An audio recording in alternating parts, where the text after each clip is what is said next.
I am dietitian Ashley Koff. If we haven't met before, I am so grateful that you are choosing to spend this time with us. I also know that life happens, and we will absolutely be sending out the recording of this along with the additional resources.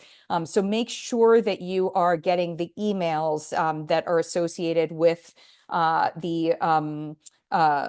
the Zoom came through, and they'll be coming directly from, and it's a great chance for me to introduce our sponsor for today, Maeva. I am so excited about Maeva and why they exist and what they are bringing to us as practitioners, and their decision to also invest in supporting practitioners, especially those who are supporting patients on their GLP-1 journey. And we'll be talking a little bit more about that at the end of this session. So stick around, some great opportunities. And most importantly, we are going to be answering any of your questions at the end, unless I get an eyeball on something or Anne flags for me something that needs to be addressed, like while I'm in the midst of presenting on that side. And I'm not hearing an echo. I'm not getting any other feedback on an echo, so I'm going to keep going. But if anyone else has an issue, and just speak up and let me know. Okay, so let's get started. We have a lot to cover today, and I am caffeinated, so I want to make sure I don't go too fast, but also I go quickly enough. All right, here we go. Okay, so why are we here? We are here because for me, I met GLP-1s in 2004, 2005, and then really started in the GLP-1 agonist space in around 2010. I had actually been a part of some research protocols in the 5 years in between there. But there is no question that the last couple of years have just been an exponential explosion of GLP-1 agonist medications. And, even as recent as July 1st in the United States, where the GLP-1 bridge is now addressing an ongoing access issue, especially for individuals with Medicare, looking at, above age 65, how can we make it so that this is more affordable and more accessible, as well as those who are on Medicaid. But I jokingly call it a GLP-1 plank, not a bridge, because when patients don't have the personalized nutrition information, they are not going to be able to optimize using this tool. And it's not just about the nutrition side, it really is about this personalization. The combination of those two things are really why I wrote my book, Your Best Shot, but also why we have been setting out to engage with practitioners and have this conversation. It's why I created the GLP-1 weight health certification, why we have a community of practitioners that we work on patient care together. And why I'm so glad to be talking to all of you is because there are certain things that are happening in the research that do not reflect what our day-to-day experiences are as clinicians, as practitioners, the practice of helping patients optimize their weight health. So that's really what we wanted our focus to be here today. We want to look at how do we assess real nutrition, total nutrition at every stage? How do we build that strategy? How do we address and really understand and help our patients understand what side effects are telling us? And also what to do to both prevent and address them. And then how do we help people who might be experiencing a plateau or their perception of a plateau? And then what does it look like when we're navigating and looking at sort of the transition and the maintenance?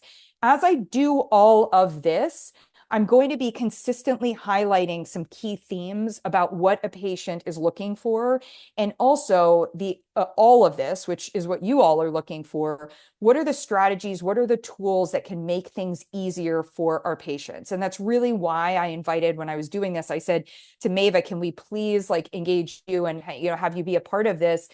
Because they're providing some really incredible resources, and I want to share that. So I actually invited Dean, the founder, one of the founders, to join us, and we'll talk a little bit about that in a bit. Okay.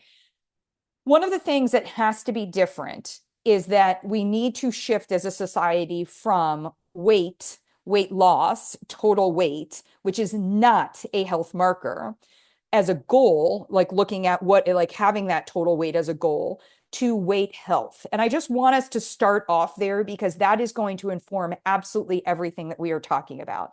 The fact that the body makes weight health hormones, GLP-1, GIP, PYY, CCK, GLP-2, amylin, and others that we are learning about, the fact that the body makes these and they regulate blood sugar, fat, muscle, hydration, or help regulate hydration, food noise, different aspects of cognitive function. Some, we're even learning about, obsessive compulsive and just different behaviors on that part, cardiovascular health, bone health. I mean, they help in the process of weight health. So we have these weight health hormones. Just that fact means that our goal, that the body's goal is weight health. The body's goal for longevity, for health span, for whatever word you want to use about spending more of our lives or as much of our lives being healthy as opposed to battling challenges, is actually weight health. And so what that means as it relates to weight is when the body's weight composition, bone, muscle, fat, and water, reveal that the body is healthy, that it's getting what it needs, it likes what it needs, it's using what it needs to function optimally. Advantages include, sustaining energy, preserving muscle strength, bone, retaining hair, maybe even building hair, retaining taste, optimizing hydration, and really protecting a sense of joy of, hey, I understand that how to treat my body, how to resource my body, and it likes the response. And to date, what we currently see, or we saw in at least 2019, I don't think it's gotten any better, 9 in 10 Americans are not experiencing this. They're not experiencing the basic the basic criteria for metabolic health in 9 in 10 Americans. So we have a weight health crisis. The issue is that we've been focused on, and we've been focusing on, not us personally, but as a society, we've been focusing on weight loss. Weight loss can result and can create and does create many unhealthy results. We know that. Weight loss, inappropriate weight loss, is one of the reasons we often see patients, right? Things that are lost: hair, muscle, bone, energy, taste, joy, empowerment, feeling like we understand how our body works. So key thing to take away from today: weight health is the goal. I introduced it as the subtitle of my book, why I'm here to give you a plan to help people optimize their weight health. And one of the things that I suggest is having this conversation, having this be the framework, and introducing GLP-1, GIP, PYY, whether it's the medication or their own hormones, as weight health hormones and weight health hormone replacement therapy. And I have other sessions you can attend for that. That's not the focus today, but I felt it was important to ground us here. So what ends up happening is that most patients actually start a GLP-1 therapy with a prescription. They either get the prescription themselves, they start with an injection or a pill, and they're kind of hoping for the outcomes that they've seen of, that they've heard of, that they've been promised, that they've been sold to, et cetera. Like, I literally can't watch a TV show, and not see like the Ozempic ads, these days, and things like that. And you're like, okay, here are the comments, even the laundry list of the side effects at the end, like, gets dwarfed with like happy music on that part. We're starting at a place that is already a problem. When we start with a prescription that is devoid of a personalized, both a comprehensive assessment and a personalized plan, we're starting at a deficit, and it's going to cost the patient considerably. So what's missing is that we aren't assessing comprehensive nutrition, labs. We aren't assessing digestion, hydration. In some instances, we're assessing pieces and parts of this.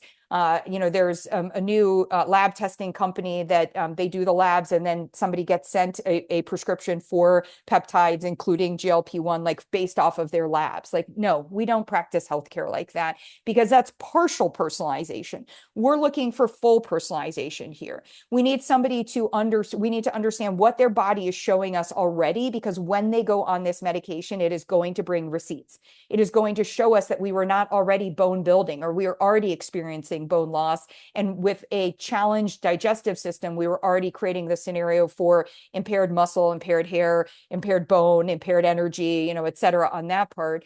And it's also going to show us directionally what we need to protect from a lab standpoint, from a food experience standpoint. When I ask questions in assessment about, how do you feel about food? If you're like, I love to cook, I love the different flavors, I like to make bread, like whatever it is, and then you go on a GLP-1 agonist and you no longer have that enjoyment. We have reduced the joy in your life, and that actually has implications on your overall weight health. So all of these different things are important for us to be assessing, and we'll get into how we do this. We need to have a personalized plan for how we eat and also how we supplement. The combination of the two is total nutrition, and there's very rarely guidance about that. There might be guidance about you need more protein, you need more fiber, maybe fiber is the supplement that's presented, or hey, I'm going to be concerned about your B vitamins, let's take a B vitamin, but we're not looking at the whole system of total nutrition and seeing where is it currently suboptimal and also what could become suboptimal as we introduce the medication. And they aren't given a strategy out the door. It's more of a statement, like your appetite is going to drop, almost like a positive. You will notice a reduction in appetite. Or what about the distinction between appetite and hunger? And what about looking at what actually happens when their intake is shrinking on that piece? And then an additional piece on that is also understanding and really contextualizing in the whole collaboration that the medication is a tool. It's not a cure. And it also is not a solution in and of itself. It is a tool. You become a good user at the tool for you, for your body, and we do that together. When we don't have this, what's missing for the patient is we see existing nutrient gaps widen. We see things working exactly as intended, where we have fat cells shrinking and toxins are released. And I like to say that there are emotional and physical toxins trapped in our fat cells. And when those are released at a pace that the body and the mind and the spirit can't manage, we are overwhelmed, and that presents itself in an increase of risk of disease elsewhere, on that part. We are also not looking at the implications for what it could mean for other medications and how they're working, and what and where we may need to optimize those. And of course, muscle and bone are at risk. I want to be very clear. This medication does not cause muscle loss or bone loss. The process of inappropriate weight loss and the process of the process of digestive challenge, which is the mechanism of action of this medication, but it can be optimized, are the two things that are going to challenge muscle and bone. But it is also going to be a more likely outcome in a body or in a system that has not been addressing this to start off with, right? On that part. Side effects also become the story. We have heard, this is what makes the headlines: nausea, vomiting. I saw something the other day, like these clickbait headlines, like about, these medications I went on the medication and the next thing I know, I had anorexia. Really? When you unpack the story of the patients, by the way, this is nothing to be glib about, and I am not at all. I am turning around and saying, if there was undiagnosed disordered eating or an eating disorder, that is on the patient who went out and sought the medication, or that's on the patient practitioner team that didn't explore that, and didn't guide someone through that. We also know on the flip side that this is being used very, very successfully in patients with those, where those are their challenges, when it's used properly, right? So the side effects are becoming these stories. What about the fatigue? I was just doing a media article or interview yesterday, and it was like, yeah, but here's the thing. Like, it's not like, I think the guy said to me, well, if somebody might have to stay on their high blood pressure medication forever, but we shouldn't have people on a GLP-1 medication. I was like, wait, hold on a second. Your high blood pressure medication is a synthetic, and it is an antagonist. It's stopping the body from doing certain things, or it's altering different things. Your GLP-1 agonist is a synthetic version of your own hormones, right? It is so if I had to choose which one I was going to have somebody on forever, I'd rather we had them on something that is actually native to their body in theory, just like if I had somebody on insulin, or said differently, I don't know why we're judging. And I also don't want to just assume somebody's going to be on their high blood pressure medication forever. But we're seeing the side effect stories. People are like, oh, I go on a high blood pressure medication and it lowers my blood pressure. Well, no one is following that or few are following that conversation and saying, here's what else is happening. But we are doing it for GLP-1 agonists, and that is because of weight bias. Because at the end of the day, we always like to blame the person for their weight or for their blood sugar. Diabetes has almost as much bias as weight, and they're usually compounded, or they're often compounded. I shouldn't say they're often compounded. But the side effects of things like, oh, well, though, if you go on those medications, they cause hair loss. No, they do not. I see hair loss in tons of people who are not on those medications. Hair loss comes when the body is deprioritizing hair from a nutrient standpoint because it doesn't have what it needs or it's not able to use what it is getting. So we have to be really clear about this, and we have to help people understand that what is missing from a prescription is so critical. So how do we do assessment? We do assessment by looking at a comprehensive assessment. I share it in my book, and I also share it online specifically for clinicians and coaches. The individuals that have gone and tried to do this on their own have been very frustrated with me, and I'm like, it's not for you to do on your own. But I want you to think about all of these things, and I even didn't put one on here because I thought 6 looked better than 7, so I'm going to bring up the 7th in a moment. But I also want to share that my nephew at age 4, he's 5 now, came up with, when I was telling him what I do for a living and how I'm different than his other aunts and uncles, I said, no, they're a DR, I'm an RD. And he said, well, you're the backwards doctor then. I was like, you know what, I am. And part of it is because this is how I look at you. I look at you, your whole person.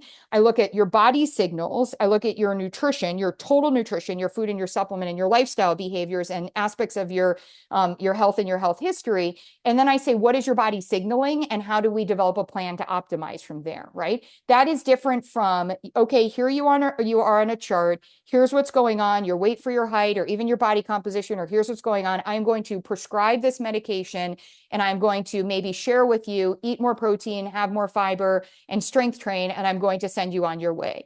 The process of weight health hormone optimization, the process of weight health here that we are talking about is a DRRD, or caveat, because there's some amazing NPs on here. Well, NPs are amazing. PharmDs, CNSs, anyone who practices personalizing nutrition. So if you are somebody who prescribes, you have to partner with someone who practices personalizing. The answer is not to use AI or anything else to supplement and say, I'm going to give my patients some stuff and they can figure out the rest on their own. It's not going to work. And that begins with how we do assessment. So we assess labs and biomarkers in full depth.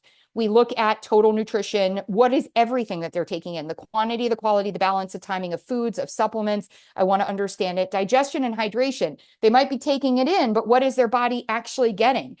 How is breakdown? How is absorption? How is delivery, of the nutrients where it's supposed to go? What are any GI symptoms telling me? What are they doing to band-aid or cover those up? Regularity. What about their microbiome's potential? Body composition, weight composition. We've already talked about that. Supplements and medications they're always having a direct impact, but it's an ecosystem. So they also have indirect impacts. So if I'm taking iron or I'm taking calcium or if I'm taking magnesium and iron and I don't have optimal vitamin C, there's going to be challenges here. Or if I'm on a medication that's delaying gastric emptying, I need to understand what that's going to mean for my other medications, for my other supplement, et cetera, on that part. And then the activity and recovery and stress, we need to understand where are you currently and what is that showing for your body? Are you currently making muscle, or have you just kind of been keeping the muscle that you gained and you haven't been losing muscle? Are you losing bone mass, right? Is that where we are? Is your stress at certain times in the day negatively impacting your blood sugar and negatively impacting your digestive system? And number 7 is, what is your lived experience with your weight health? Please take a note. Number 7 tells us everything. And we almost never have someone being asked about it. They are asked if they have dieted. They are asked what their starting weight was. They have asked when they liked their weight better. They have asked when they gained weight. They have been asked about their blood sugar. They have not been asked about, after you eat, do you feel full? When you're experiencing cravings or when you're going throughout your day, how much of your time are you thinking about, even if you are not eating, how much of the time are you focused on what you should be choosing or shouldn't be choosing? One of the things that we do as part of this is I put everything on a scale of like 1 to 10 or 1 to 5, and we just kind of map that out for each of the patients. I have an example that I'll share with a patient where one of the things that we started to unpack was that she, at her meals with her family, especially when she was eating out, She was in the beginning present 3 out of 10 was what she scored herself, which 10 was exclusively present. I don't think anybody is ever that. And 1 or 0 was not present. 3 out of 10. She said, Ashley, I feel like honestly, after I leave being out eating with my kids, when we're eating out and my partner and, et cetera, if you gave me a quiz on what anyone had shared about their day or what was going on, like maybe a 3, like, she's like, I'd fail. And so we just have slowly been working on, and one of the biggest awakenings and benefits for her with the medication is she's like, I make my choices. I'm eating my food. It is delicious to me. And if it isn't, I'm not having it. And I'm engaging. She's like, I am engaging there. That's also role modeling for her family on that part. So it's also about how we raise healthy kids, how we raise weight healthy kids in the GLP-1 era. Spoiler alert, my next book. Okay. From assessment to personalized plan. We are never doing a diet. This medication is not a diet. We don't go on this medication to achieve a certain weight or to optimize our blood sugar or to eliminate sleep apnea and then go off of it because we've now, quote unquote, learned how to do or what our body needs or those pieces. It is also not about macros. It is about an entire plan, a whole plan based on that person built around and including the tool of the medication. If you've read my book or you've heard me present before, you know that I use a pizza analogy. So the crust is always digestion and hydration because it literally doesn't matter what you eat if the body can't break it down, absorb it, and deliver it where it's going on that part. The total nutrition, we optimize that. We're not looking for merely adequate. We're not looking at the RDAs or the DRIs, and we're certainly not looking at percent daily value or basically saying that for men or for women. I don't know if you guys know this, but the current DRI for magnesium is from the mid 1990s, and it's based off a 135-pound woman, 165-pound man. So to assume that men need about 50 milligrams more of magnesium just based on gender and weight is like, hogwash. Like you have one uterine contraction. You're like, I think I need a little more magnesium than a guy today, that kind of thing. And then I'm just looking for equal, by the way. I'm not suggesting women might need more. But even with hydration, how we got to, or fiber as an example, fiber, we have more grams for men than for women, literally because there's an assumption that men eat more calories than women. I eat more calories than a lot of men, like very consistently and definitely when I'm training. But the other part is after age 50, it suggests that our fiber needs go down because after 50, we just reduce our caloric intake. Once again, I eat a lot more calories after 50 now than I did when I was younger, and my body is in better shape. So these are hogwash. We need to, this is I curse in my book, shit to unlearn, that we have to work on and help people to understand because that's the mindset that they're coming in with when they're trying to, game their way to optimizing their nutrition. They're thinking about total nutrition. They're thinking about macros in a day. They're thinking about calories in a day. They're thinking about amounts of a daily vitamin, being like, oh, it's 100% of that. Well, maybe you need 300% of that, et cetera on that part. Lifestyle activity is so important. And then the toppings are their tool, right? That's what their GLP-1 agonist is. So once we've done assessment, wherever we meet somebody, let's say we meet them at the beginning, ahead of time, that's the ideal scenario. They're considering it. We get to do this glorious assessment. We get to start working on certain things. We start them off on the lowest dose. We're navigating, we're measuring things. We're navigating how they're doing. We all reach out whenever we have issues. Okay, ideal, never. Like not my patients. And that's not because that my patients didn't want it to be the ideal situation. It's just that wasn't what was teed up for them. So we usually find them somewhere in this process, but we begin wherever we're finding them, wherever they are in their GLP-1 journey, we begin with that assessment and we maintain ongoing reassessment. And that is so important because a lot of times there is a 45-minute session initially, or you fill out a bunch of intake forms and now you've got your prescription. And then there's a 15-minute check-in. Hey, is anything going on? How are you feeling? Any concerns? I'm just going to send you your medication again. Great. Here we go. Boom. No, that's not how we do it. Reassessment is going to give us the directional signals that help us understand how we optimize a plan moving forward. So what are the GI symptoms that are happening? I was explaining to a 19-year-old on the medication yesterday about how nausea and vomiting happen for 2 totally different reasons. In one instance, it can happen because you are not eating, you are under eating, you didn't eat, you went and exercised, there was nausea building up because of the delay of gastric emptying and nothing being in your gut. But on the other side, it could be a higher fat meal. It could be, and usually it's not just the higher fat side. It's like what kind of, maybe more fried, but really something that is like coming in and then it's just kind of stuck and it's just taking away. So we were talking about like why it's so important to move after eating and why having half at a certain time, or even, adjusting what you're having, how you have your favorite burger, or these kinds of things. But what we want to do is we want to explore what's happening with digestion and hydration, because we want them to remember, we know that it is going to be altered based on what the medication. And we also want to point out that certain life behaviors and experiences, menstruation, high intensity exercise, travel, different if you're in a car for a long period of time, or if you're on an airplane sitting for long periods of time, forgetting to move our midsection and just hitting it hard at the gym with, upper body and lower body. All of these things may further complicate gut health, and your nutrition obviously will be a factor there. And if digestion and hydration aren't optimized, what's happening? Even if you are shrinking fat cells, you're liberating toxins and they're not getting eliminated. So you're not actually losing the stuff that you are trying to lose. You're not losing it effectively, and you are disturbing or further disturbing your microbiome, your gut health on that part. But we also want to lean into symptoms and lab data. And one of the things about digestion hydration, I recommend reassessment every single week on that part, with a note for someone of, if these things happen, you should reach out to me immediately on that piece, or reach out to the team.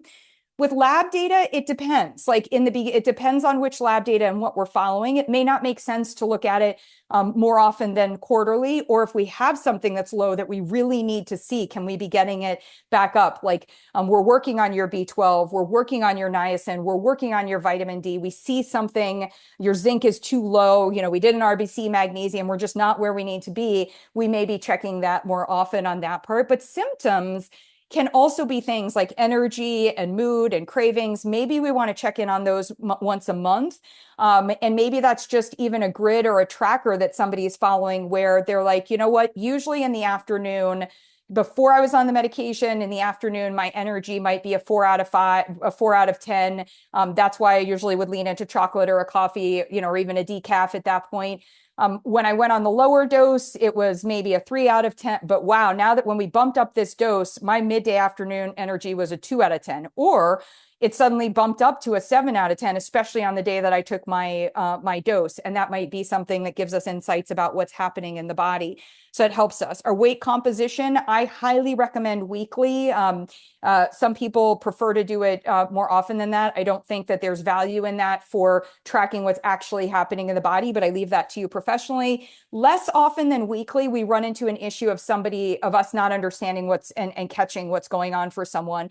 And then we may add on something like a DEXA, once a quarter or once a 6 months or once a year, for us to go maybe in deeper. But we might also partner weight composition with, for example, the 2 blood tests that we can look at to see what's going on in bone building and bone resorption. So there are ways that we can, look at these together.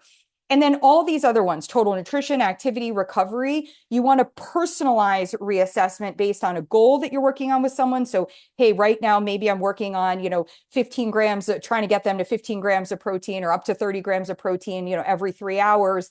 Let's look at that on a weekly basis. Or, maybe we're going to be looking at, how is your relationship with food evolving? The story I was just sharing about this woman and being present at meals. Maybe we want to kind of lean into that when we check in every 2 weeks or once a month, or these kinds of things.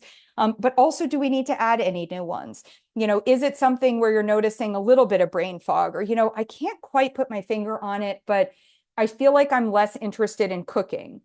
So one of my patients had said that, and we kind of started to unpack that a series of things were happening. Some of them were positive, but some of them were also challenges that we did not want to have worsen, and we wanted to address. And so we reformulated her plan, her timing, her dosage, all of those pieces. So reassessment is not a question of if, it is a question of when, and there should be clear collaboration on when you're doing that. I will also introduce, I've talked about a doctor, a backwards doctor. I also want to now introduce the value of a coach.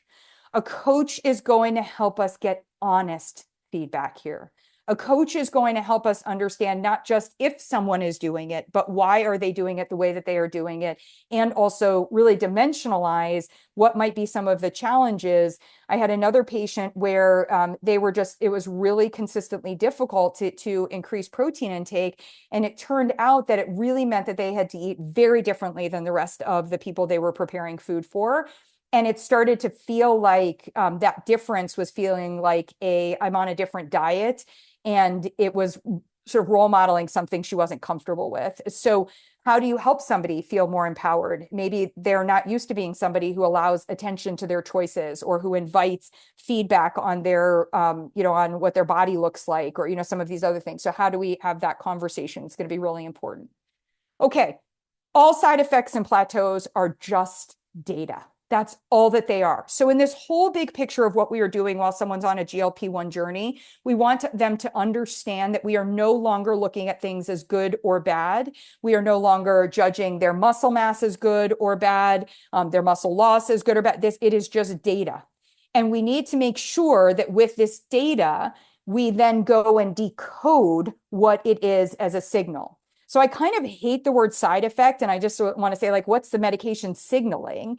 And as an example, we all know that a perceived plateau could be that actually the math totally adds up. You lost fat, but you gained muscle. Boom, it actually isn't a plateau. Underneath the hood, things are moving in all the right direction. Let's double down on that. But what if we actually don't see fat loss happening, or we see more muscle loss happening? Is that dehydration? Is that digestion? Is the total nutrition assessment not better? What's going on with the timing of when you're consuming things, et cetera, in that part? So there's a variety, of these, and we can lean into and really pull them apart. But what is so important is that, and like, I have an entire, it's almost a chapter. Well, I think it is a chapter on slow or no motility, the concept of constipation, and how this idea that just tell people to take more fiber. Absolutely not. In fact, I say, like, things to not do next. Don't increase fiber. Don't increase calcium. Don't, et cetera. Like, don't stop smoking. I literally say that. I want you to absolutely, if you are in the phase where you are smoking and we want to quit smoking, but we need to have a plan in place to optimize motility. And so how do we do that? What's the information that we're getting here? And we don't just with low magnesium increase magnesium, or if you're not pooping, say we need to support motility and increase magnesium. What about vitamin C, right? What about maybe I'm on higher iron and higher calcium because of other nutritional concerns. And maybe if I optimize the magnesium's impact, I could actually lower those things and look at what vitamin C could do for me. So there are all these different ways. I want us to be thinking about these as data that we're generating from experiments, as side effects are signals. The body is telling us what is happening for that individual. And that's where I want to just come back to a second and say that while research is, it's great that all this incredible research and some not incredible research, and certainly not incredible coverage of research headlines is happening. But it's great that there's so much research that's now happening on all this and happening so quickly. But also the research it may tell us population information. It doesn't tell us personalization information. As an example, stopping a GLP-1, most of the way that research is studied is either they gave someone the medication for a period of time, and then literally on day 51, you no longer have medication. So let's see what happens to your body. And that's how research is done. And for other people, they kept thinking they were getting the medication, but they were on placebo and they didn't know. Imagine what we know about how this medication works, how it is giving your body 1 day's worth or 7 days worth, a super physiologic level of your hormones that in your body only are on for 2 to 5 minutes, like up to 6 times a day. And now that's gone without any guidance on how to restart, without any guidance on how to optimize. And here's what happens. And that's what the research shows. That's not going to help us with how to personalize a plan. And it also should not be used to infer that somebody should just stay on the medication. The answer should be we have to learn how to personalize, and not the only takeaway is don't just drop somebody off the medication on day 51, or don't have somebody think they're getting the medication and have them not get the medication. Those are the conversations we have to have, and thinking about it as signals and experiments can be more helpful. So things for us to think about are the first 90 days. There's a huge high leverage opportunity. Nutrition priorities, digestion, thinking about total nutrition. Even when appetite is only mildly suppressed, there's opportunity to build habits in this time period. Easy to digest formats if they experience any nausea, and even if they don't, right? One of the things I used to do with bariatric patients was at least a month out, I would have them start drinking protein and doing the protein drinks and only having the 6 or 8 ounces that they were going to be able to have post-surgery so that they were used to it when they started post-surgery, right? We can be doing some of the same things here, looking at things like probiotics, magnesium, and greens. How do I get all of this stuff in to support my digestive system? Why is it that I need bifidobacteria when maybe historically I've only been taking lactobacilli? And what about fibers as opposed to just getting in a certain fiber amount? And also thinking about protein, yes, and the whole matrix of amino acids, and thinking about ones like we don't think about L-cysteine that much, or we might not think about L-glutamine, or we might not think about taurine and leucine, but we do want to be thinking about those. And then we also want to think about the cofactors, the vitamins and minerals and antioxidants that help support the body in doing things like detoxification, from when fat cells are liberating toxins, maintaining immune support, and helping protein work optimally. And then what we want to really do is lean into, and this again, where the coaching is super, super helpful, is to establish that daily anchor, right? To really work through that, help with decisions, ways to think about, hey, you're taking a lot of pills right now. One of the things that's going to happen is even if you don't experience any nausea, just everything you take in, we're going to have to start to look at where there's room for us to reduce some of that. And one of the great places can we collaborate things into one solution where we can reduce the amount of pills that somebody's taking, or maybe not have them take pills, and setting up the assessment. So when they're actively using, then our reassessment is going to give us more of an insight of, are we seeing insufficiencies or deficiencies? Are we seeing changes? Are we seeing improvements? Like all of that, but we want to look at that. We want to adjust the plan. We want to look at, how we go from dose to dose, and maybe we get information at a higher dose that that the pros and considerations are more in favor of the considerations. And so we may need to go back to the earlier dose on that part. And we also need to start paying attention to interactions with existing medications to see if weight loss has occurred, especially if fat loss has occurred. Maybe we need to change the dosage. Maybe they're experiencing, changes in how their body functions, and we don't need the medication in the same way, or we need a different medication. All of this needs to be evaluated. And then in phase 3, as we're transitioning to maintenance, we want to help them to understand. Notice that it's transitioning to maintenance. I wrote a Substack article on this. You guys, my Substack is free, so please feel free to join me there. But I go into very specifically why the biggest issue that is not being addressed is the most important one in phase 3. Why are you coming off the medication? Why are you thinking about it, or why have you come off of it? And if it is finances or access, if it is, it isn't working for me, or I can no longer tolerate the side effects, or my doctor no longer feels okay prescribing it based on the side effects, or my results to date, or I have a new health issue and it's no longer, an option for me to be on this medication, or I've optimized my weight health, my blood sugar, my fat, my weight composition, all of these different things. And it feels like maybe we can move forward at a lower dose, or it feels like maybe I want to reduce, or maybe I do know my finances are going to be changing and I want to understand that.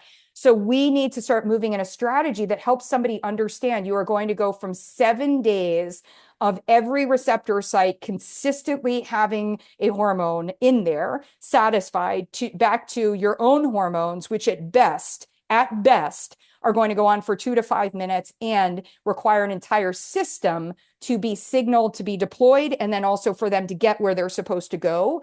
And so in between all of that, we have to figure out how to help you optimize that. And things that we do in here is we may space apart. So we may keep you at the same dose and space things apart and observe. Instead of 7 days, 14 days, spoiler alert, it's usually about day 12 or 13.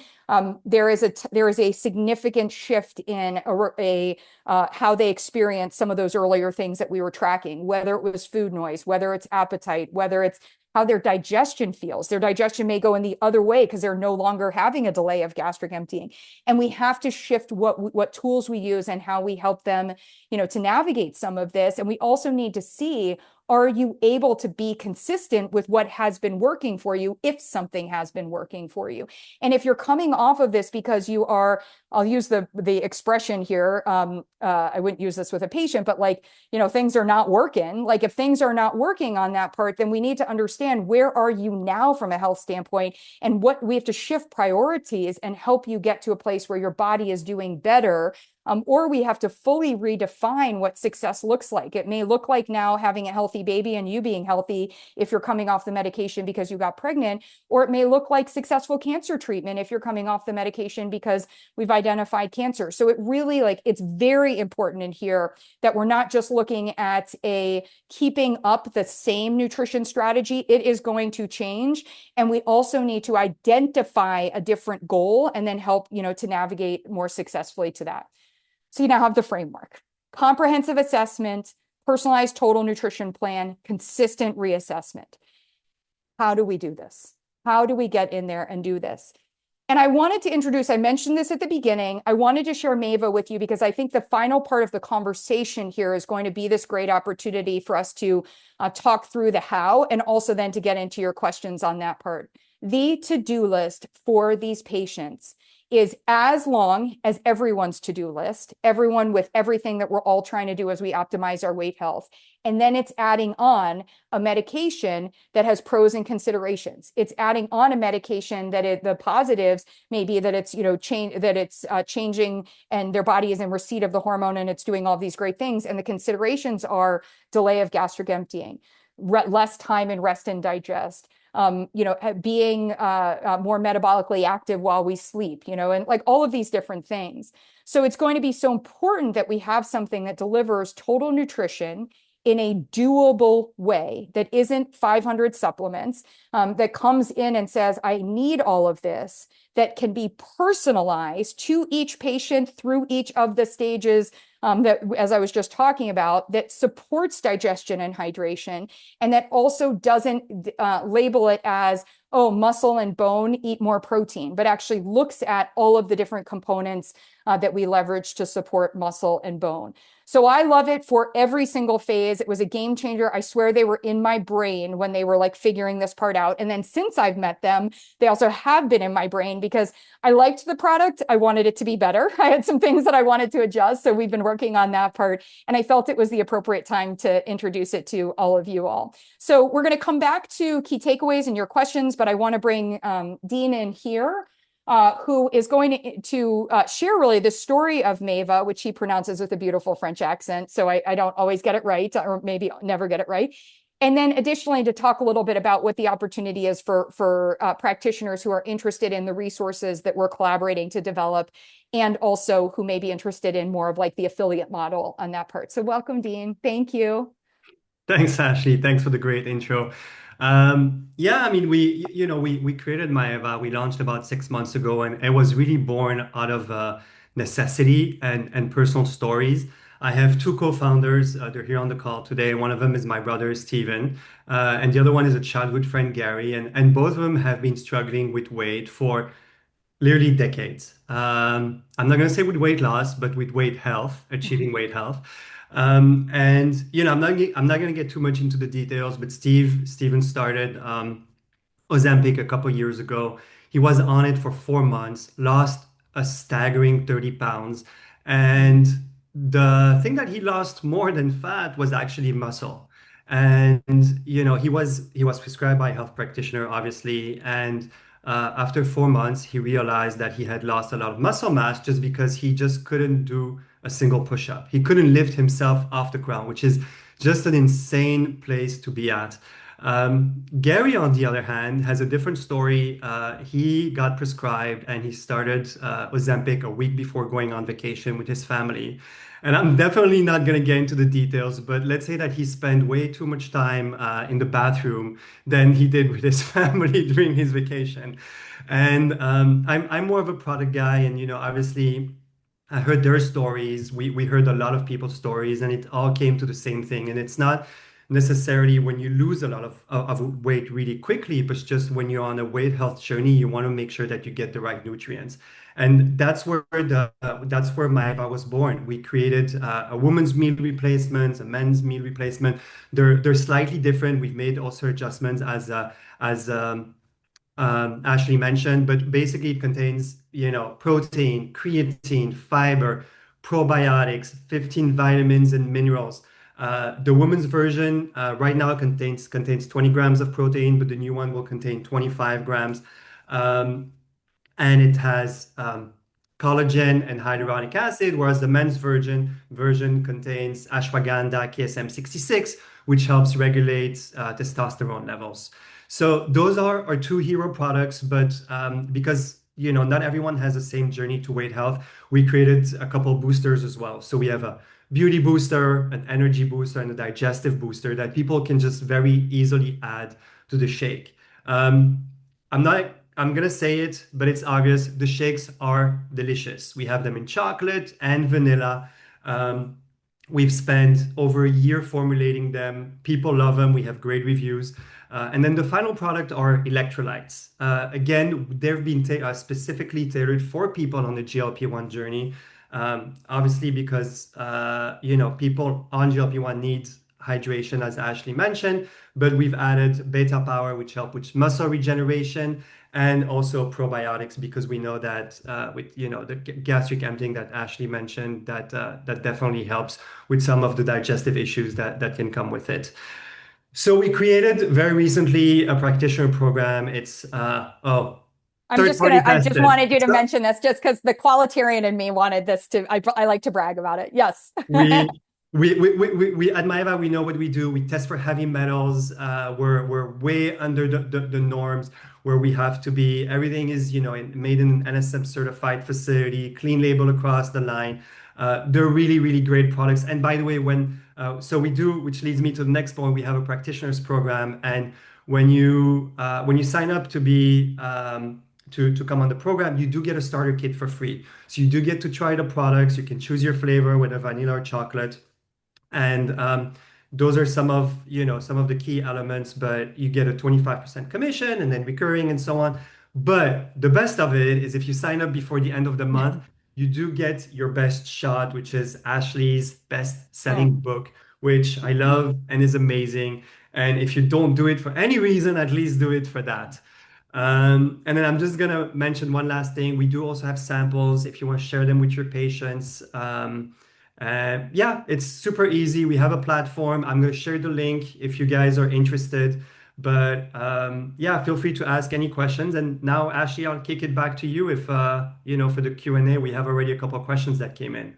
Yeah, I love that. I'm going to go ahead and answer some of the questions. I just wanted to comment too on, I like to say that if like IM8 or AG1 or one of those like were like, oh, we're going to really like launch into the space of a GLP-1 user, what would you do? And I think that's what Maeva's done here.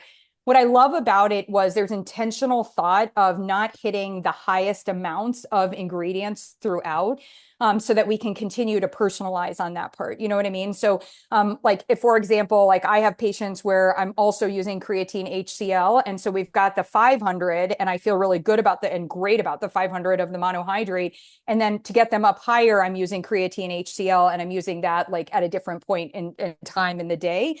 So I like that. The other part about it was I at times have people where they've just asked me, can I have this more than once in the day? And so I felt better about that because I'm not exceeding certain amounts that I would be uncomfortable with as I'm looking at it. So I know we don't tend to use as practitioners, we don't use the term meal replacement as much. I tend to talk about pit stops, and all of that piece. But I think that it can be just such a great, there's a lot of, usefulness that you can do at different points in the day. Okay.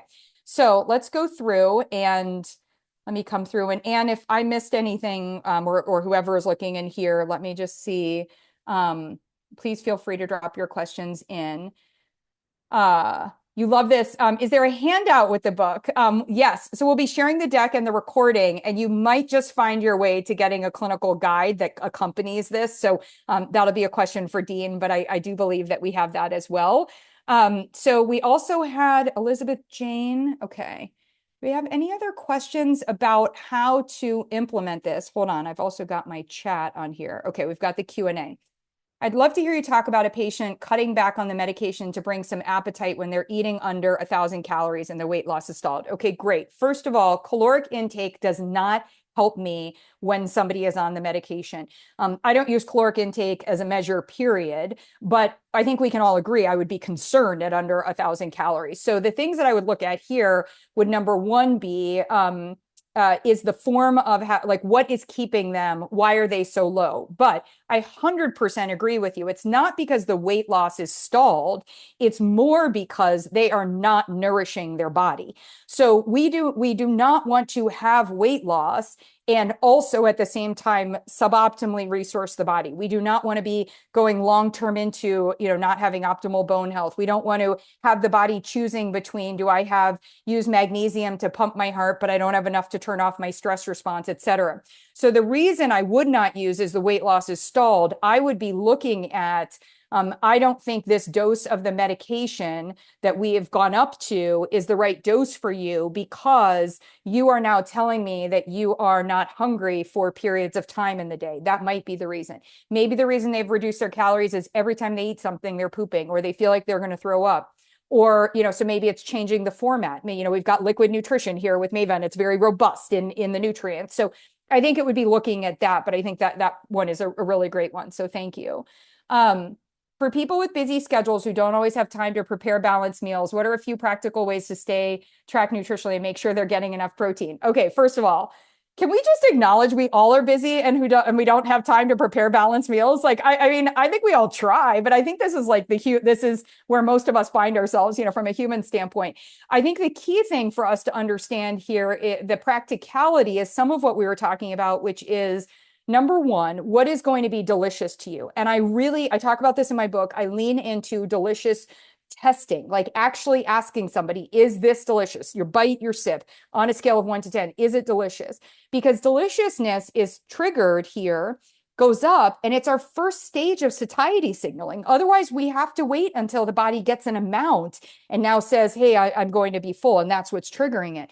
So one of the key pieces here would be, from a deliciousness standpoint, and then what is going to be delicious, and then setting those parameters for not just for protein at a pit stop, but also for amino acids. And I don't use the word enough. I'm looking for optimal, right? So it might be that for someone, they might get glutamine, L-cysteine, or maybe they get L-cysteine, taurine, creatine, whatever in their smoothie that they just made.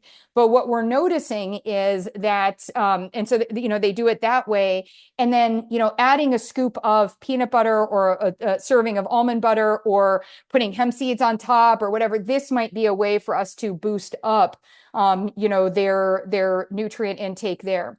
Another idea could be that actually making things ahead of time, like what I would call like overcooking, not over prepare, like not burning something, but overcooking in terms of amounts, like making all the chicken sausages or making all the turkey patties and being like, oh, it's available for you to, add this into here so that if you're finding that the maybe the tuna fish just suddenly isn't appealing right now, you can go into the kitchen and be like, oh, but I do like the chicken sausage, or I do like the beef steak, or that kind of thing. And it is also helping people lean into, we have a really great, it's in the book and part of the resources, but leaning into understanding where am I getting a variety of amino acids? And that also includes plants. So helping people lean into plant choices more often. Where do you begin with plateaus outside of increasing the dose or switching the medication when protein and fiber is optimized? Gut health. Absolutely gut health and their window. And then I also will look at stress and activity.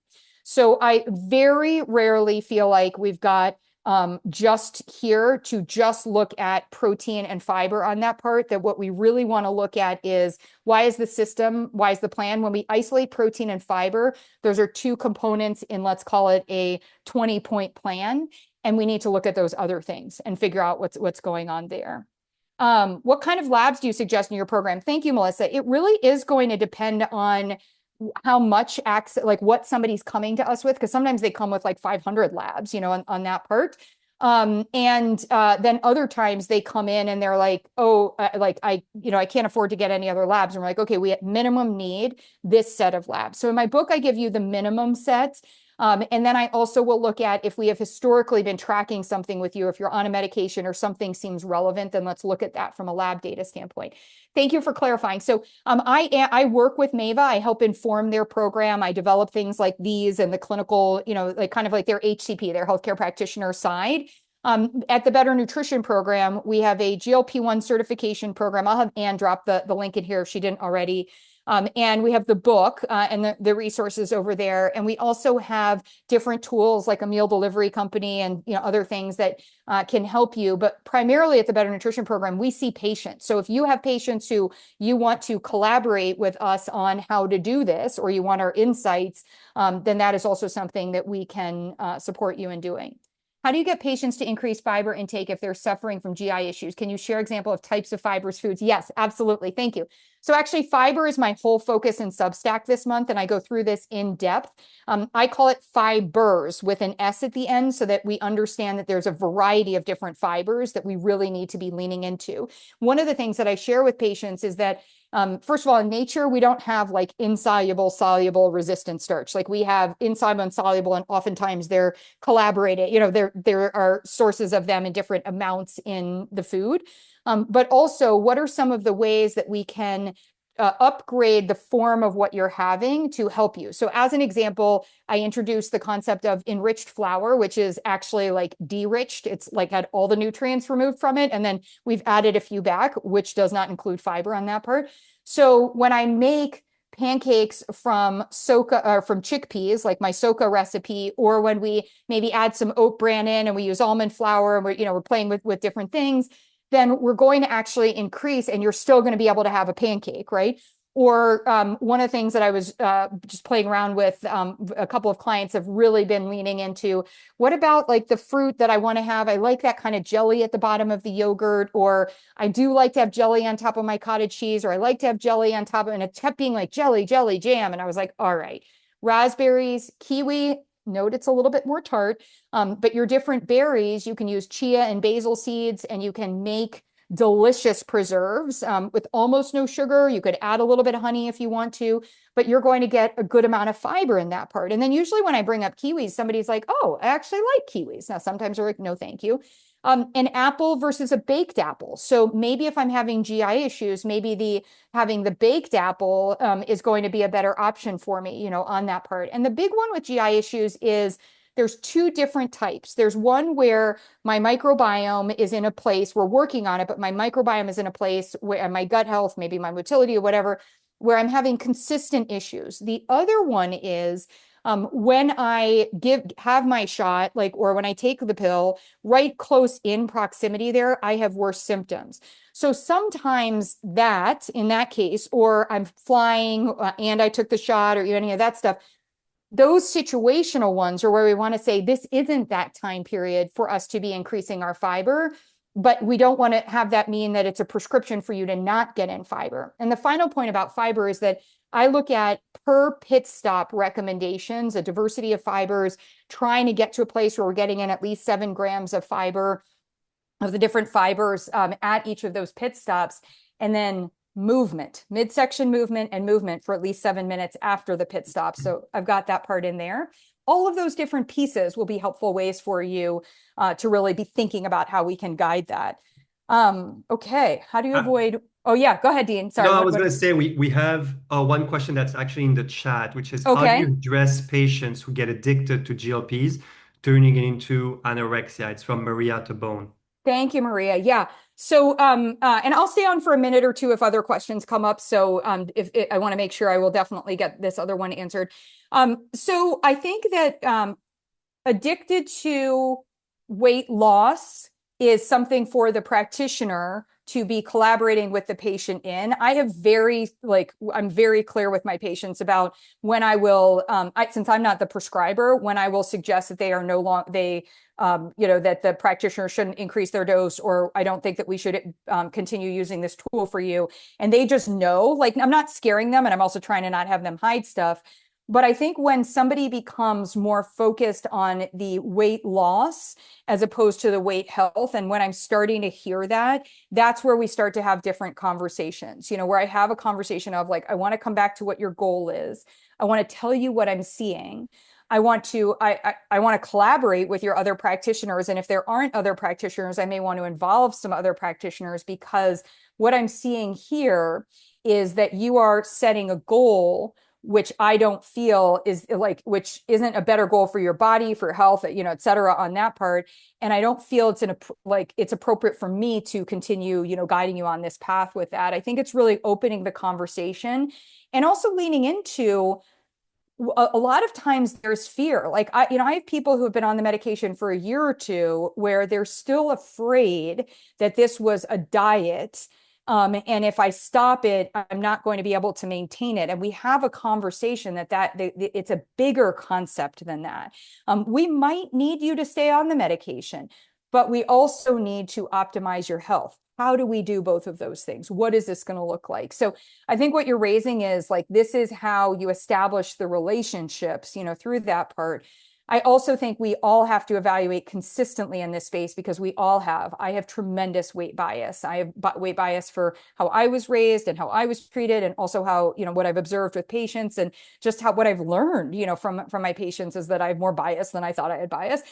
But one of the things that comes up often is I will, my go-to might be like, oh, this person is just using this for this. And when we actually get into a conversation, something else comes up. And there's something else that's going on, and that's what's driving it. So I think it requires that, addressing it in that way. Okay. How to avoid weight regain after discontinuation. Are there any tips to prevent this from happening? Absolutely. The first is to not look at weight as the exclusive marker of discontinuation. The second is to wean and have it be performance-based.